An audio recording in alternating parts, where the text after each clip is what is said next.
Hello and welcome to our special AMA with my special guest, Mike Shackleford. Hello, YouTube. Hiya, Heather's audience. And Pip. Hi, Pip. I already said hi to you. So how you doing today, Mike? Good, and you? Doing good, thanks. Have you had an interesting week or anything? Let's see. I went down to Orange County to visit my mom over the weekend. How did that go? That went fine. Cool. Pretty uneventful. Uh-huh. And yeah, things have been real busy at work. A lot of consulting work has all come in at the same time. Anything interesting? Anything that you've had to do that was really interesting? Can't think of anything. What has taken a fair bit of my time is there's a new game at the Sahara called Jackpot Hold'em, and that has been kind of a tough, time-consuming analysis, and my computers are still cranking away at that. Oh wow! So, how long have they been cranking away? Well, if I were to have just one computer sit there and loop, it would take 24 days. But I've divided it between 2 computers and 5 total cores. So I think that I should be done with it probably in a few days. That is so cool. I'm geeking out right now. I know. That is awesome. Yes, it's exactly what I'm good at, and I love debugging. And so, what's the longest calculation you've ever had to do then? If it's taken you 24 days for that, what's the longest you've ever had to do? That's a good question. So there was a game for a while called Guaranteed Play Video Poker, and the thrust of that was you just place one bet, and it entitles you to so many hands, like 20 hands, and how did it go? You basically got to keep, I don't remember the rules exactly. It's like you started at 0, and you could go negative if you lost, and you got to keep whatever profit you had at the end. Oh, okay. And because you were playing, I think it was 20 or more hands, you didn't just have to analyze one hand in one game, but a whole bunch of them. And you didn't always play the same way. Like if you were way in the hole and you had only one hand left, then you're going to have to throw a Hail Mary. Like you might be in a situation where only a royal flush will save you. And in that case, that's what you got to try for. So the strategy was different every single hand. And that one I bought 5 computers to analyze that game. Holy I mean, cow. to be honest, it wasn't only for that reason, but I had 5 computers cranking away on this, and it took all of them like a month. Oh my God! To go through all month. to cycle through everything. Wow! If I did it today, I could do it much faster. But how much faster do you think you could do it? Oh, I could do it way faster because back then it took me a matter of like a minute to solve a straight video poker game, and now I can do it in like 1 second. Oh wow. So does that mean that when you're doing the calculation for your one client and it's taking you 24 days, does that mean it's a harder math problem than the one that took you a month to do where you had to buy 5 computers? Not only was Guaranteed Play took a lot of computer time, but it also took a lot of my time. That was a really tough game. But the game at the Sahara is not. I was able to just modify my Ultimate Texas Hold'em program a little bit, so it wasn't terribly time-consuming for me, just time-consuming for my computers. So what is the hardest game you have ever had to analyze, whether that's a video poker game or a table game? What's the hardest one? It might be that Guaranteed Hold'em. One question I get a lot is, has there ever been a game that was so complicated you couldn't do? And there's 2 I can think of. One is called Russian poker, sometimes called lunar poker, which is like Caribbean stud, but the player can switch a card, he can force the dealer to switch a card, the player can like buy extra cards. So there's all this stuff the player can do, but everything costs a fee. Okay. And that one just resulted in just like septillions of combinations to deal with. And I mean, I could have programmed the thing, but my computer would have said, okay, Mike, come back in 2 million years and I'll be done. So I decided, to not even fuss with it. And the other one being plain old solitaire. Oh, really? Is internet casinos have offered that for real money. No kidding. And not only have I not cracked it, nobody ever has. Wow. Yep. And so, audience, correct me if I'm wrong, but that's like one like unsolved problem in game analysis. So on that, continuing down that road, have you ever analyzed a skill-based game like that Pac-Man game at Caesar's Palace? No, and those don't really need to be analyzed in terms of like the skillful part of playing the Pac-Man game. Is that because it's like a poker Yes, game it's where like you poker. just take a vig out? Yes, you just take a vig out and let the players have at it. Okay. Do you think that's a good idea? Do you like that? No. Why not? If I ran a slot company, I wouldn't do those, or I would do it where the Pac-Man portion of it had a very small like RTP where the game would never go positive. Okay. And so it was just kind of like a fun bonus round. But the way it is now is these skill-based games, as I predicted, is trolls troll around the casino looking for games left in a high state, and maybe only 1 in 10 will be, and then they just sit down and take all this equity that other recreational players built into the game. So it's fattening the pockets of slot machine advantage players, and a lot of them are my friends, but if I were a casino, they would be my enemy. Okay. And it's taking away from recreational players that they want to be happy. So do you think then that those skill-based games and all of the other things that casinos are doing right now to try to get millennials into casinos, such as esports, do you think that that's working, or do you think it's falling flat? Falling flat. Do you know why, or do you have any opinions why? I definitely think that gambling is available and it's close by to so much of the population now. And if you're not close to a land casino, internet gambling is so easily available that I think that gambling doesn't have that sinful allure that it did, say, when I turned 21. And yeah, you just don't see young people gambling that much, do you? So maybe it's not as much of a forbidden fruit as it used to be, and therefore it Yeah. doesn't have the appeal. Yeah, and I think that there's still players that, you know, will come to Vegas and dink around at the tables a little bit, but it's not as enjoyable as it is when it's like this forbidden fruit and you can only do it in Nevada, and that makes it more exciting and people are probably betting more. So in that case, because more casinos have popped up and there's more casinos around America, do you think that's the reason why less people are gambling and there's like less revenue? They're sort of splitting the pot in a way? Well, certainly the pot is getting split between a lot more casinos, and nevertheless, we're doing pretty well here in Las Vegas right now, and it's partially because less than half of casino revenue comes from gambling anymore. So we've diversified ourselves well here, but when did they do that? Because I know it was mainly gambling related where they got most of their revenue. When did they diversify, and what are they diversifying in? well, I think a key date was the date the Mirage opened. So Okay. here Steve Wynn is saying that this is not just a casino, that we're Ah, a whole entertainment experience. Okay. And, you know, a volcano doesn't really speak to gambling. yeah.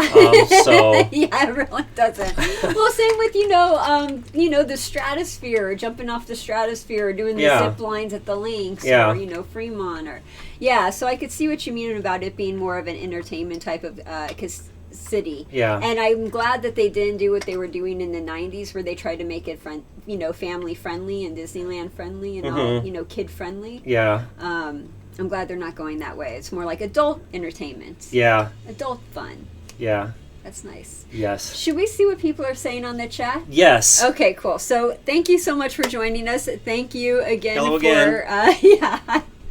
thanks for being here. So we're just doing a really nice, easy AMA. If you have any questions, go ahead and ask them in the comments. Let me see if anyone is saying anything right here. Lots of people are saying hi. Hi, you guys. Good to see you.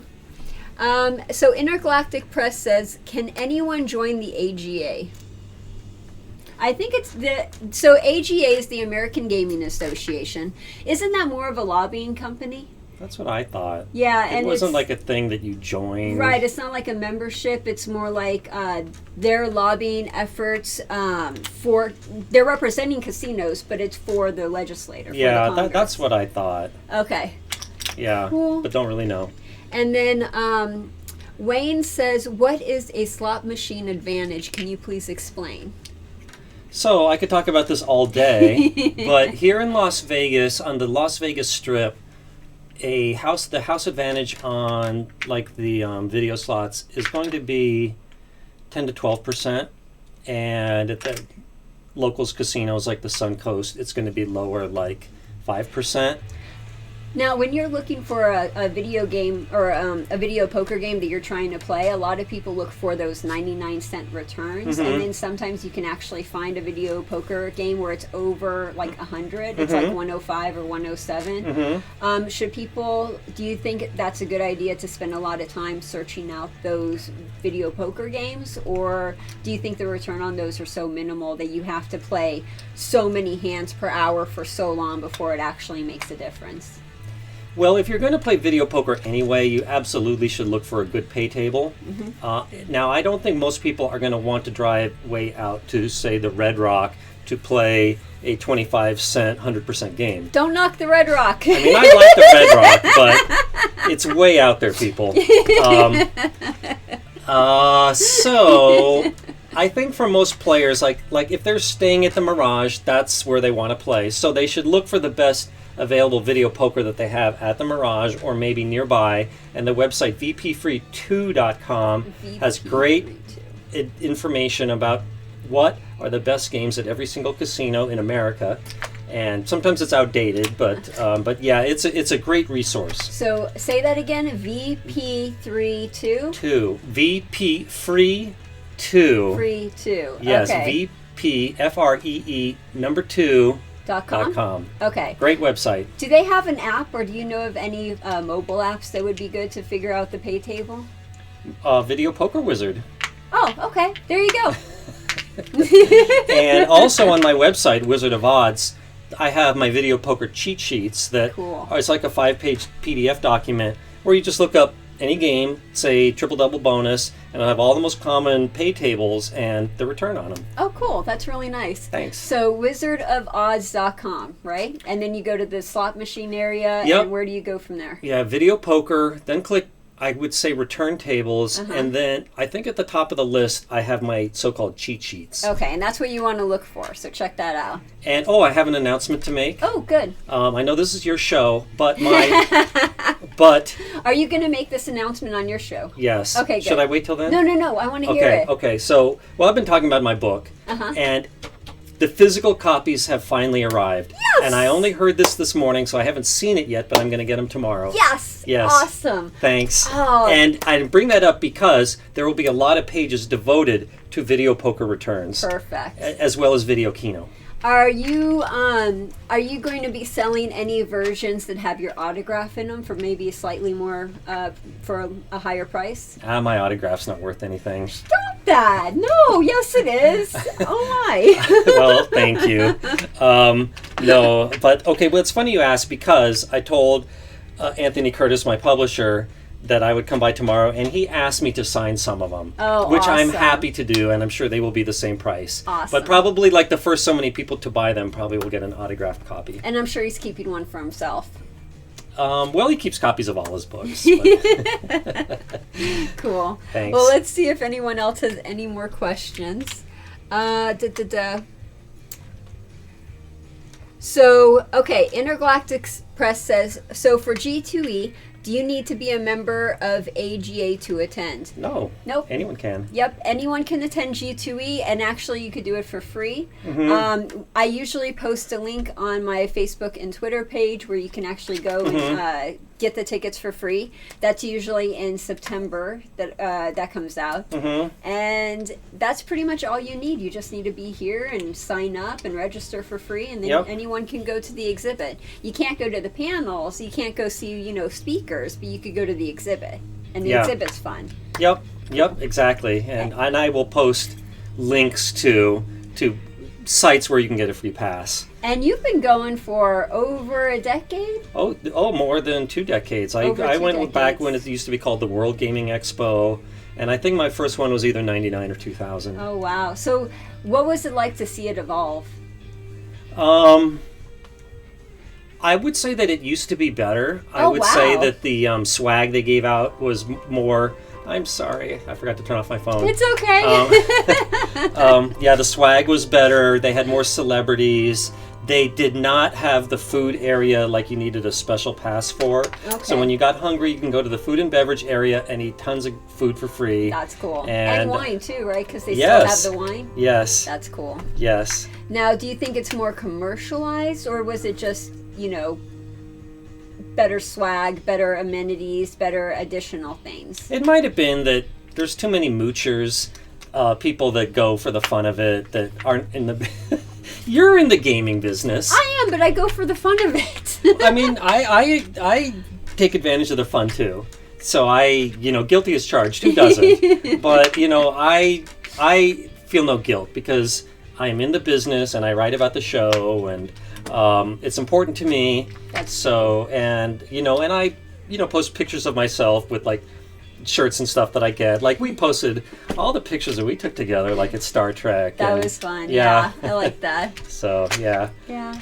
And I do go there to find suppliers and everything, since a lot of my clients are table game inventors. So I was looking for custom cards. That whole thing with custom cards, how the machine moves and then you can't get the perfect edge, and that was the fun part, is finding a printer where you could get a perfect edge. I'm like, it has to be perfect, and all the printers are like, nope, can't be perfect. And I'm like, it has to be perfect. I've seen perfect cards out there before.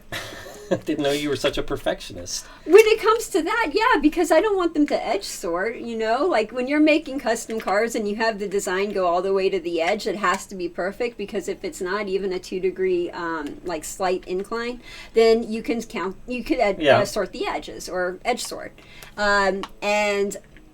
If we're providing those cards to our clients, we want it to be perfect casino quality. We don't want it to have any defects or anything that people might take advantage of. Why do you have the pattern going all the way to the edge? Because that's what the client wanted. I'm not going to get into it. I would tell the client that he's wrong. You know the client. We both know the client. Okay, I will tell him my opinion on that. Well, we'll talk about it after the live stream, but okay. We'll go into it. Okay. Well, can I change the topic? Yes. Can I tell the audience what is going to happen this Saturday? Okay, sure. It is going to be Heather's birthday. Woo! Happy birthday in advance. And I got you something. Let me go get it. Oh, you did? Yes. Thank you. You're welcome. Appreciate that. Yeah, the one time of the year. Now, can anyone guess what my age is? Anyone? How 21. old am I? I wish. That would be so nice. Oh, cool. Thank you. You're welcome. Okay, let's see what it is. Ooh, it rattles.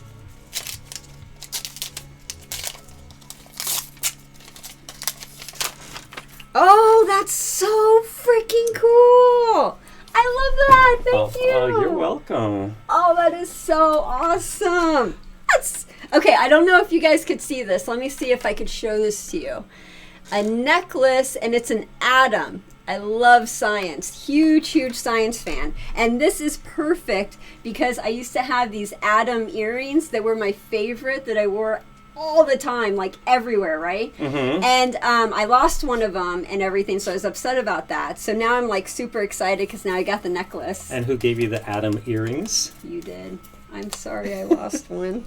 It's okay. Well, I'm honored that you wore them. Every time you saw us, it's like, what, for 2, 3, 4 years, something like that? Yeah. I wore those a lot. I wore those so much that I lost one down the drain. And yeah, don't take off your jewelry anywhere near a drain. Just saying. That has happened to me before. It has? Yeah. What happened? I think I was trying to clean an ear, like a pearl earring or something, and down the drain it went. But I was able to retrieve it because because that's why they have the U-traps. Yeah, I got it out of the U-trap, but the thing was the U-traps haven't been cleaned in probably 20 or 30 years, so the gunk that came out with it, I soaked it in alcohol for like a month. I like scrubbed it and I soaked it again and I scrubbed it, and then it was just totally like these things fell off, and then the I tried. Let me just say I tried. Yeah, the gunk that'll build up in those U-traps are nasty. the nastiest thing you can imagine. Oh, gross. And smelly too. So and all the hair. Yes. Oh. Okay, so let's go on. Let's switch the subject. Let's see what you guys are saying.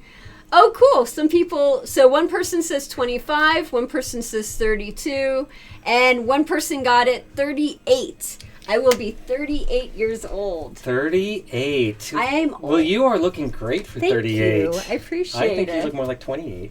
Thank you. Thank you. It's so weird. It's so weird. Thank you. You're welcome. Okay, so let's see what else you guys are saying in the chat. If you have any questions, please ask. Feel free. Let's see here. So Boris says, sometimes people talk about a casino being off the strip. Are they talking about Fremont Street or any place in the area? That's a nice, easy one. So off the strip, we have the strip casinos, and then anything that's not on the strip is considered off the strip. Now, I got a question for you. Is Stratosphere and the Sahara considered off the strip, or are they considered on the strip since they're on Las Vegas Boulevard? Now, you're going to get a different answer from every person, so there is not like a hard and fast definition.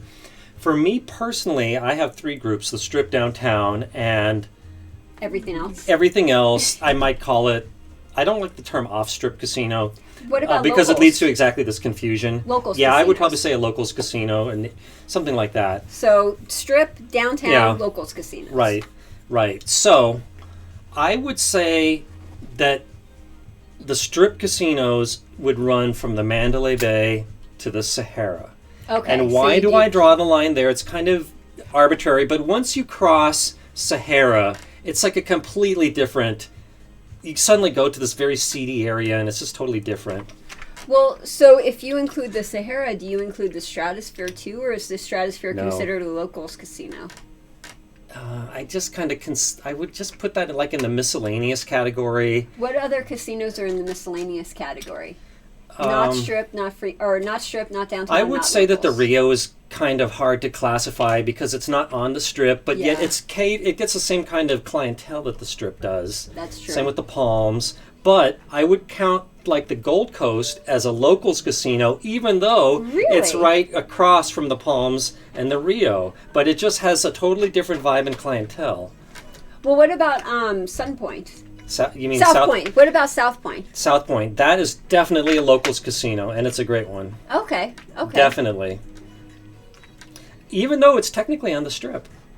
Right, because it's on Las Vegas Boulevard. As well as the M and all the way up to Jerry's Nugget. Yep. But then again, if you do that, so is all the downtown casinos, because Las Vegas Boulevard is right next to Fremont Street where all the downtown casinos are. But I don't think any of them actually face Las Vegas Boulevard, a.k.a. 5th Street. El Cortez does. So if you're going down Las Vegas Boulevard, and then on the left is Fremont Street, and then on the right is that little walkway, and then you have the El Cortez, and the El Cortez is facing the Las Vegas Boulevard.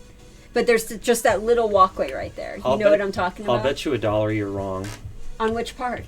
I will bet that the El Cortez does not face Las Vegas Boulevard. I think it's 1 or 2 blocks east. Oh, I will totally take you up on that bet. Okay, and you have to like autograph it if I win. Oh, I'll do a Pride dollar. Yes. Okay. Okay, cool. Should we look it up here, or should we let the audience do it?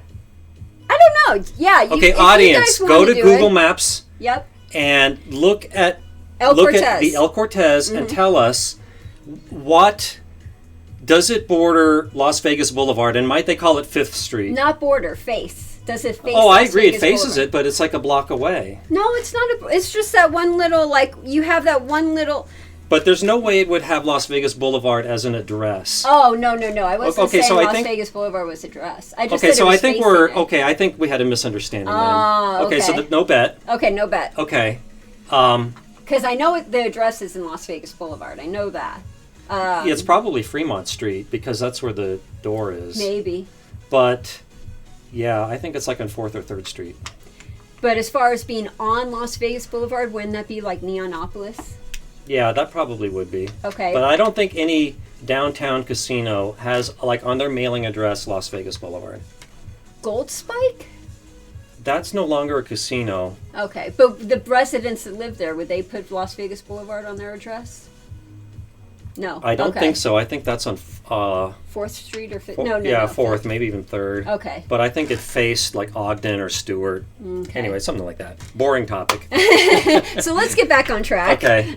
So yeah, that's your answer for the strip casinos, downtown casinos, and local casinos. Let's see if anyone else is asking any more questions. Everyone is saying congratulations on the book. Thank you. One person asked, what is the title of the book and where can we find it so we can buy it?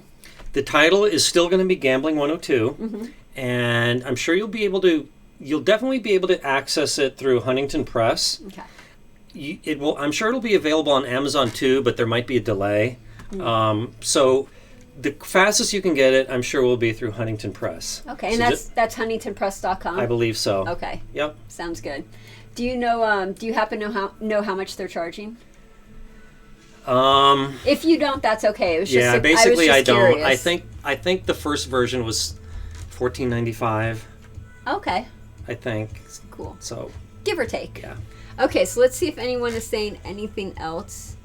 So Intergalactic Press asks, how is Red Rock Casino? What's your impression on it? It's a real nice casino. They have good restaurants. It's very swanky and clean. And they have new tables. So Yeah. all new tables. They just got all that in. That and I did not everything. know. Yep, they But- just finished the week of G2E. Yeah, but it's a nice property. Very like cute cocktail waitresses. There's lots of stuff to do there, like a huge bowling alley, Yes. movie theater. Yep, an arcade, Yep, and a nice food court. yes, and lots of good restaurant choices. It is expensive to stay there. Like the rooms are like strip expensive, and to their shame, they have the highest resort fee in Las Vegas. Really? Yes. What is it? Do you know? I think it's either $40 or $50. Now, wait a minute. Okay, so do you know that lawsuit that just happened where they were, I'm blanking on the name of the hotel. I think it was the Marriott, or it was one of them. And they said the resort fees are not, like, technically legal and they shouldn't do it. And I thought, correct me if I'm wrong, I thought it went through and I thought the court decided that resort fees are no longer legal and they can't do it. Am I wrong? I think you must be wrong, because Okay. I think everyone would have heard of it. Oh, okay. Okay. Yeah, you're right. Where I think this stands is a lawsuit by the government was brought against Marriott for the resort fees, but I think it's still in the courts. Oh, okay. But I think it's kind of unfair to only target Marriott when everyone does it. But I agree. But nevertheless, I'm happy to see anyone taken to task for it. Now, isn't there a downtown casino that actually does not charge any resort fees at all? It's whatever their price is, that's what you pay, and they're done. I don't know, but I would applaud that casino. Cool. And who knows, maybe the audience can find that out. Yeah. Because I would like to give them all due credit. Yeah, if you know which casino I'm talking about, please put it in the comments, because I'm having a brain fart and I can't remember exactly which casino it was. You know, it might be the Golden Gate and the D, because I really respect Derek Stevens, and I could kind of see him not doing that. Yeah? You don't like him? No? Well, I know that you used to work for the D. No, one of them, right? But wasn't it before his time? No. I'm trying to be really good about this because we're on the live stream and I can't just be, like... Okay, so... Well, you can tell me off. Yeah, after the how show. about I tell you off? I'll Okay. tell you all about it off. Let's Okay. just say I'm not a big fan of the D or Derek. Okay. So, cool. Okay, let's see what else you guys are saying in the chat.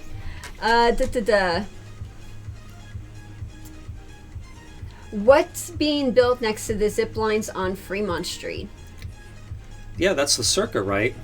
Yeah, and now that's owned by the D. Yeah. Yeah, that looks like it's going to be huge. Yeah, it looks, it's looking like a real nice building. It's still under construction. Have you seen the concept art? Do you know what it's? I've seen like the poster, and it looked like something you'd see in Hawaii or something, like really fancy. Nice. Yeah. Cool. And when is that supposed to be out? Open? Is that 2020? Probably. Okay. Because it looks like it's like at least halfway Almost. done. Yeah. Yeah. Yeah, they're going pretty fast with it. So the next question is, whatever. So Bai Kemba says, whatever happened with the slots book that Olaf was supposed to release via Huntington Press? I really enjoyed Olaf. Oh, I'm totally butchering that. Olaf, with Richard Munchkin. Do you know anything about that? Have no idea. Okay. Well, let's just say writing the book is hard, so if it takes a while, that's part of it, because it's freaking hard. Oh, but speaking of Olaf, do you remember, you must have seen the movie Super Size Me, right? Yeah. And it was done by Morgan Spurlock. And then he had this TV show. I watched that. What was the name of the TV show? 30 Days or something? Because Yeah, every something like 30 that. days Yeah. you would have to do something different. So like the first episode, it was eat like McDonald's for 30 days. Or that might have been a different video. No, he had two different TV shows. Oh, okay. But there was another one where I think he only like did something for like a week. Oh, okay. And it Maybe wasn't that like a was it. challenge, it was more like to learn. Oh, So, yeah. Okay, yeah. I know what you're talking about. Okay, so he did one about Las Vegas, and He they did? wanted me to be the gambling expert. But it was during the week that I always go to Santa Barbara, and so I didn't do it. So Olaf replaced me. Oh, man. And of course, Olaf was a good choice. You know, I told them, if you must replace me, please don't get some quack. Did you give him recommendations? Probably, I don't Okay. remember, but Okay. Olaf, you know, knows his stuff. He's very mathematical like me. But on the show, the way they edited it looked like he was just like going on and on and on, and like everything was flying over Morgan's head. And so I'm wondering if he would have done that to me, like make me look like this total math nerd. No. I doubt he would have done that because you can actually explain things. Like, you're good at explaining. Well, thanks. You're welcome. I think it would have been different. So, Thank you. you're welcome. Okay, so let's see what else people are saying in the chat. See if Okay. there's any more questions. And if I miss your question, just go ahead, write it again. I might miss it. I'm trying to get through all of them. So, let's see. So Lucas says, at the time I played Habbo Hotel, an online game, a long time ago, there was a casino game called 13, similar to blackjack, but with dice instead of cards. So it's like blackjack. The player begins first and plays against the dealer. He rolls the first two dice to obtain a score and then decides if he wants to hit with more dice. After that is the dealer's turn. Do you know what game this is? No. It Okay. sounds like an interesting idea, but I've never heard of it. So he continues on and he says, I suppose it's a lower house edge based on the fact that the dealer plays later. Do you have any opinions about this? It sounds like a decent idea. To ask the question is, are you sure the name of the game is 13? I mean, I'll look this up when I get home. Okay. Have you heard of it? I haven't heard of 13, but that's the thing about blackjack. That's where blackjack gets its house edge, is the dealer goes last. So everyone hits and busts and do everything that they have to do, and then the dealer goes last, and that's what gives them the house edge. Positional advantage. Right, exactly. But I will say that there was a game, and it might still be there at the Flamingo, that was like blackjack, but the goal was to only get to 11. And I think okay. face cards counted as 0. Okay. Well, speaking of which, have you seen any really good new table game inventions out there in the past year or two that really knocked your socks off? Besides the Monopoly game at G2E, that was cool. I really wish I would have got a video of that. Let's see.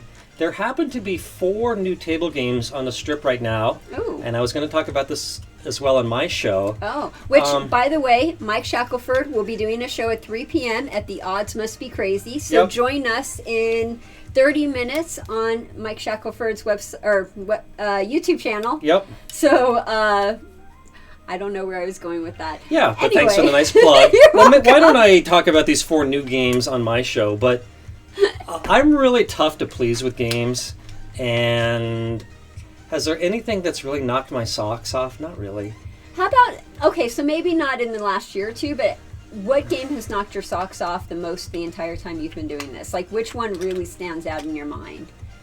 And you can include your own games that you created. Oh boy, I'm so jaded. So how about let's talk about that. Why are you jaded, and why does it take a lot to impress you? Because we know as well as anyone just how tough it is with the new gaming table game business. Yeah. I mean, it is tough. Yep. Very competitive, very hard to make any money. And only 1% actually get their games in the casino, but on average they spend about $100,000 before it even gets to the casino. Yeah. So yeah, fiercely competitive, super high risk. Wouldn't recommend it for anyone. Nevertheless, You made some games. but I have just seen so many game ideas that, I mean, some of them are just terribly awful. But the best I'll get is like, this is not bad. I loved your Baccarat game. Thanks. I was really upset not to see that go into a casino because your Baccarat game was really fun and interesting. Well, thank you. And, yeah, I to really be honest, loved I have thought about buying that back. Yeah? From Shufflemaster because they bought it from me and showed it last year at G2E, and they did the rules completely wrong. And I'm pretty sure it got like a bad reception at G2E. I don't think it's ever even had a field trial. But if they're just going to shelve it, maybe they could sell it back to me. I've been meaning to bring it up, but I've always just been so busy with other stuff. And it's a great game. It's so thanks. much fun. And I can totally understand how it would flop because if you don't execute the game right, if you don't deal the game right, the game could be just amazing. And if you can't deal that game right, then it would flop. Yeah, and they put a lot of side bets on it, lots that I didn't like. And one of the side bets they dealt wrong where they made the side bet tied to the strategy, and that made the whole game complicated, and the players were like conflicted, like should I try to win the side bet or my main bet? So and the dealers, not only that, but they dealt the rules wrong where you almost always lost on the side bet. And so all these players who tried it the show probably left confused and lost. So that's that's not good. So which goes to show that you should really train your models well if they're going to be but to be honest, this was not the model's fault. When I told the model, you're dealing this wrong, she said this was how I was trained to deal it. And then I, got to the woman, I don't remember her name, who trained the dealer. And I said, did you tell her to deal this way? And she said, yes. And I said, that's not how it's supposed to be played. And the next day I brought my own math report that clearly showed the way it was supposed to be played. But by this time it was the last day. And not many people go on the last day. But what did she say when you brought that up? Was she like, I'm sorry, we'll change Well, by this time they had already bought the game, so I wasn't in a position to be mad. If I still owned the game, I would have been furious. Yeah. But she just, that's our bad. What can I say? Well, as a table game inventor, that's why you want to hire a good marketing company. Because if you hire a bad marketing company, that's the kind of thing that would happen. And here's a good marketing company. Yes. And we will demo the game. We will deal the game. We will train the dealers, and we'll do it right. Yep. Shall we see what? Yes. Let's catch up on the comments. Okay. Sounds good. So Lucas, I hope we answered your question for you. So Intergalactic Press says, I have some short stories and was thinking about writing a Vegas book. Are there Vegas publishers I could talk to? Now, would Huntington Press be the only Vegas publisher? Pretty much. Okay, so Huntington Press. Yeah, there used to be Pie Press, but Huntington Press either is buying them or already bought them. Okay. They would be the one to turn to. And a lot of people are self-publishing now. Yeah. Where you don't even need a publisher. Right, just self-publish and put it up on Amazon and you're good. Yeah, I would seriously consider that route. Yeah, I think that's good. Besides, then you get 100% of the proceeds. If you do a publisher, it's like they get a good percentage and you get a small percentage. Right, but on the other hand, the publisher should really help make your book better. Yeah. And well, don't they do the marketing for your book? Yeah, they do all of that. I don't have to worry about that at all. And what was I going to say? I think that a book just looks more prestigious if it's done by a publisher that has name brand recognition as opposed to just self-publishing. I completely agree. Yeah. Okay, so let's see if there's any other questions. And again, if you guys have any questions for myself or Mike Shackleford, I need to call you Michael Shackleford on these. I'm so used to calling you Mike. That's okay. Okay. You can just say Mike. Thanks. We're on a first name basis, yeah. Of course. Like I always call you Mike. Okay, so let's see if anyone else has any more questions. So, Mr. Chad, hey Mike, I love your videos. Are you still affiliated with the website? I heard that you sold it, and I'm not sure if you're still involved. Yeah, that's basically true. I sold the Wizard websites in 2014, but I Wow, worked... that was 2014? God, time goes by fast. Yeah, doesn't it? I remember that like it was yesterday. Yeah. Yes, it sure does. And it Yeah. only gets faster and faster. Yep, it really does. So, yeah, but I work for the guy who bought them, and so I continue to write content for it. And Cool. yeah, so I'm definitely involved. Awesome. So, are you the only person providing content for the website, or are there a team of people that are working on it? There's other people, Yeah. and there's tons of casino reviews, and I don't do those. Okay. And So the ones you do are the analyzing ones with Yeah. the math and the strategy and all of those? yep, so Okay. I review the software companies, all the games. Okay. I would almost say the only thing I don't do is the like slot machine reviews and casino reviews. But over at Wizard of Vegas, there they have a lot more outside writers that write articles, Okay. usually about sports. Okay. Sounds cool. So we got 20 more minutes. If you have a question, speak now or forever hold your peace. Another question is, okay, so Rocky says, does Michael have any cool stories about Heather? I've only known her for so long and I want to hear some dirt. Oh my God. I don't even think I have any Oh, good dirt. thank goodness. Whew. Um, Okay, good. Got away with that one. no, Heather's a good girl. We've known each other for like 10 years now, It's been a while. Yeah. Yeah, it's been a long time. and I can't think of like anything embarrassing or anything. Awesome. Yeah, ditto. I can't think of anything embarrassing for you. I've just been amazed watching you, like just all of the mountains that you climb, all of the, unicycling that you do. I mean, you're just so freaking amazing and active. And I swear to God, there are 20-year-olds out there who cannot keep up with this guy. Like, holy cow. Well, thank you. Yeah. Thanks, I Totally. try. Oh, but that reminds me of a story. Oh, Okay, so on Monday I went to lunch with someone, okay. and it was at the Olive Garden, and they have like a waiting room where you wait for your table. So as we were leaving, there were several people waiting, and at this time I was wearing a CrossFit T-shirt that said CrossFit for the Cure.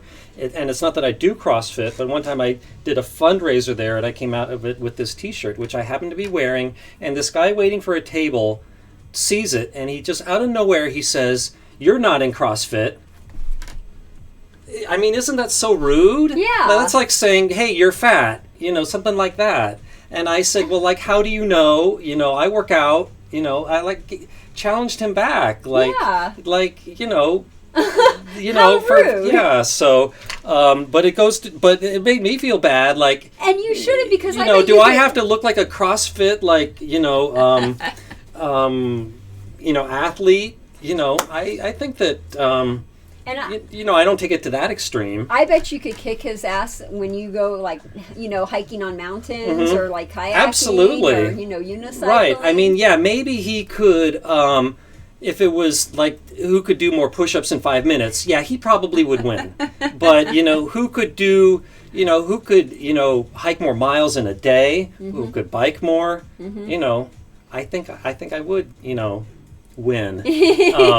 So, yeah, I'm more of an endurance person than a strength person. Makes sense. Yeah, because I just have to say real quick, when you climb those mountains, it's not a day thing. It's like a few days type of a thing. Yeah, that's often the case. So amazing. Oh, my God. Well, thank you. Yeah, totally. Okay, so let's see what else you guys back are to saying. the question. Okay, I've got a story for you. Oh, yeah? Nothing Well, for the person who embarrassing? asked, it's not that embarrassing, but Okay. here's like a little. So remember, so guys, you know how most women love cats. And when I first came in before the show, tell the audience what you said about cats. Oh, okay. Okay, sure. So we were talking about cats, and I was saying, oh man, I was just ranting. Let me see if I could do this online. Basically, so cats are assholes. And the people who like cats usually tend to be the same people who like assholes.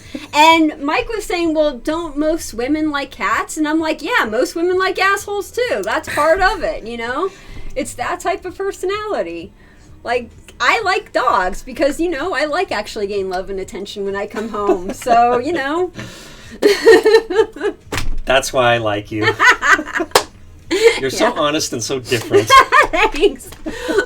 Well, I think another thing too that's fun is like we'll be out either at dinner or whatever we're doing, and we're like talking, and all of a sudden it's so funny. This like hot chick walks by, and both of us are like, yeah, she was pretty hot. 10, 9, yeah, okay, cool. And then we're going back and talking and blah blah blah, and I enjoy that. I think that's fun. And I enjoy it because if most women caught me doing that, especially if I made a remark like, she has nice legs or something. yes, Yeah. or any part of the body, it would be, how dare you objectify this woman?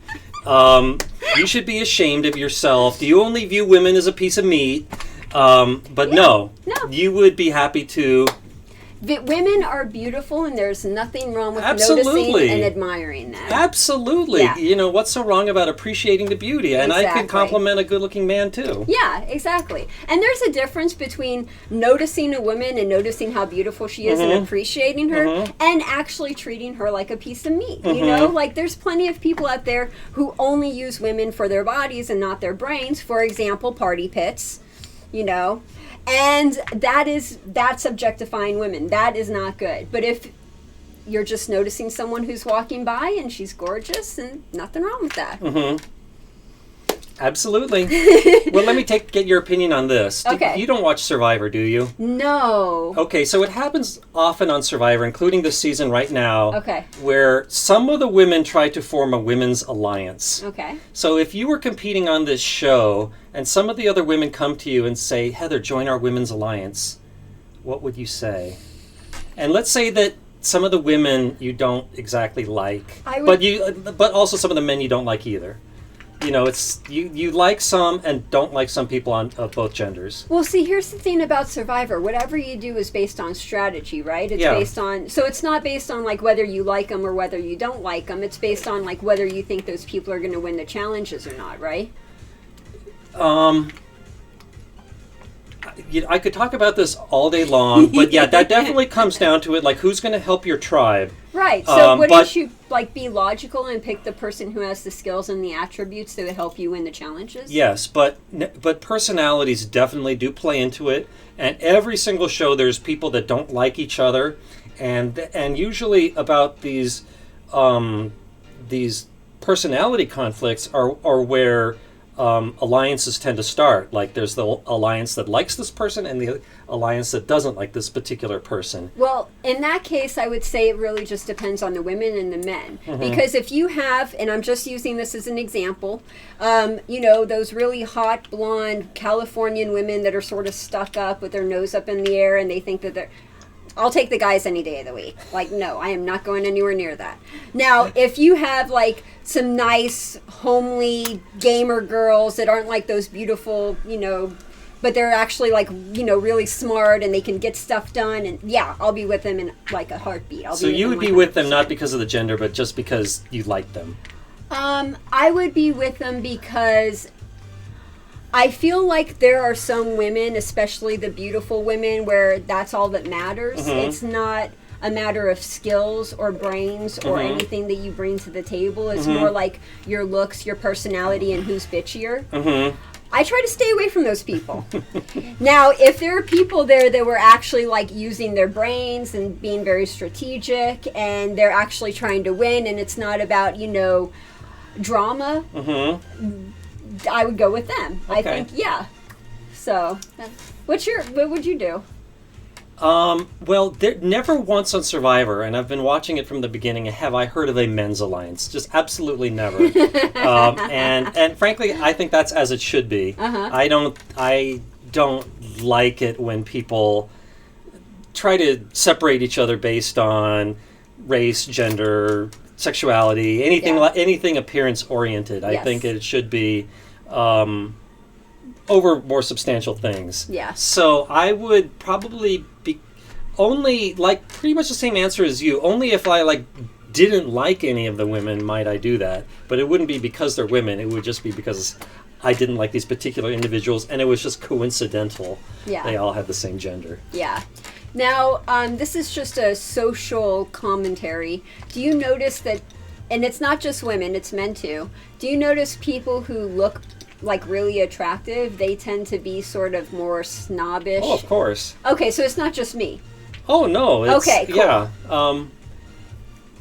Why is that? It's because they don't have to work hard to get people to like them, and